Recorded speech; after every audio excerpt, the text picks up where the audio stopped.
Now, during the doctor's war-round, the nurses being the advocate of the patient needs to be very alert to provide adequate information that they have been able to extract from each patient during the nurse's war-round, and which the patient, out of anxiety, when asked by the doctors about their current condition during war-rounds, may not easily provide, but might be more willing to provide such information to the nurses during the nurse's war-round.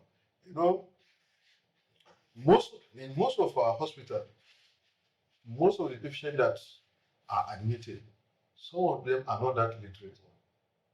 Even if they are literate, some of them might not be too open to divulge certain informations which will help in their care to the doctors immediately. But after some time, as the nurses carry out their work now, they are able to extract this information from this patient.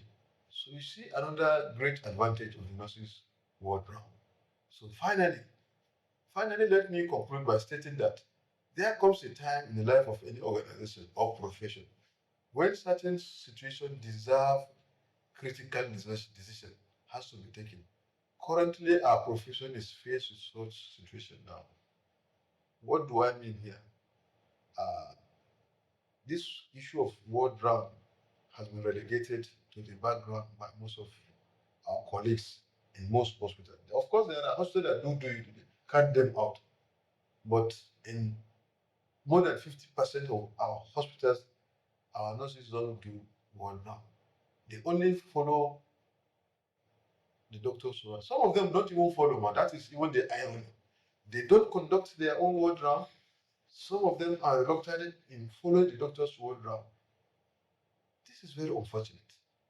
We need, and we keep on complaining that people are not seeing the kind of effort that we are doing in the care of the patient.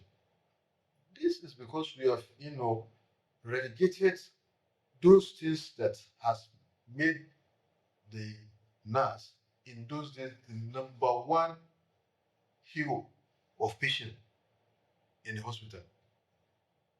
How can you be respected if you are not doing your duty which you are known for?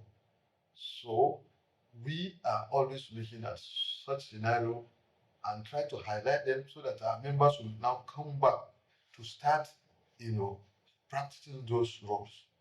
So it is up to all of us, particularly those who really care about this profession, to stand up and not only continue to lament, but think critically on how to contribute meaningfully in safeguarding the image of the profession through reinventing the core values of the nursing profession. So, please, by this uh, closing remark, I hope our members would, think properly.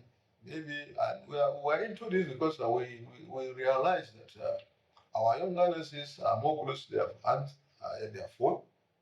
And we are hoping that at the end of the day, if some of them, in the course of their,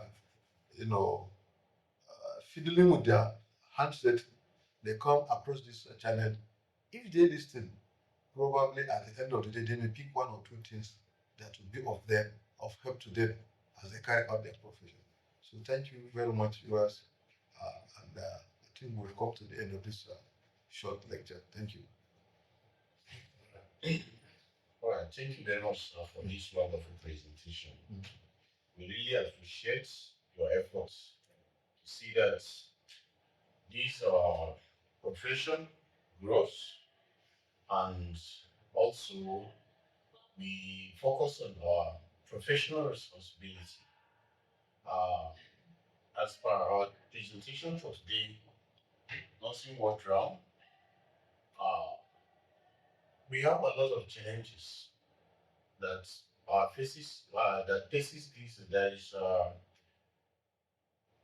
that make this particular work round to be ineffective in most of our hospitals.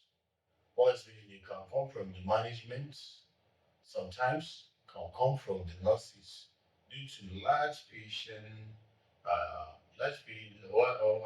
few numbers of nurses taking care of a large patient in the wards. and some other things.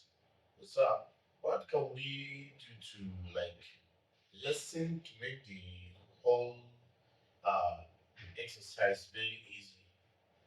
If there's any way the nurses can adopt or methods they can adopt to see that it minimize and it will be very effortless and they will do it smoothly. Thank you very much. Let me start by saying that it all depends on us. Yes. There is this saying that says, change begins with me. It has to come from within you.